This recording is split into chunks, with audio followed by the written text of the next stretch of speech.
Thank you, Mr. Speaker. Let me just say, Mr. Mills, that I just want to make sure that when I talked about we had not lost any deaths in Somalia, I said in the last 4 years, acknowledging what happened before, but in the last 4 years, we have not lost any American troops in Somalia.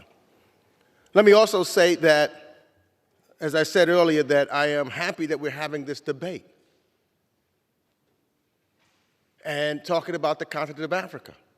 And if we do that, we've got to listen to the African. I can just recall, and sometimes many of my colleagues, especially on the other side of the aisle, argue that we don't get the votes we need at times in the UN from African countries.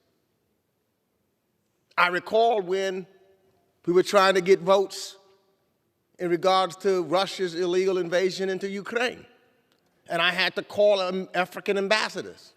And they said, now you're calling me? We haven't heard from the United States for a while. Now you want something from me? We've been asking for assistance in regards to security. And then I watched to see what was taking place when we look at our diplomacy. It was over 2 decades it took before in the 117th Congress we passed a state authorization bill and had to do that through the NDAA as opposed to saying we're going to stand strongly on diplomacy. Guess what China did during that period of time? They doubled their diplomacy budget. Guess what else is happening? For the first time, China has more consulates than the United States of America. General Kelly said either we do and get engaged in more diplomacy or you're going to have to spend more money on bullets. We have an opportunity to engage and listen to allies and work with our allies. Many allies who have more and should have more responsibility on the continent because they colonized it, working with us collectively to try to make sure that the Chinas and the Russias of the world are not invested and we are invested and we are not. It's our challenge. And I hope that when we get past this debate,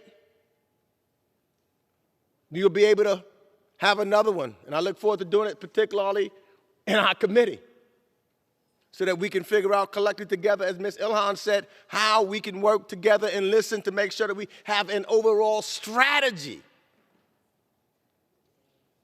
And I say this in regards to both parties. I say this to the administration, who should be doing more on the continent of Africa.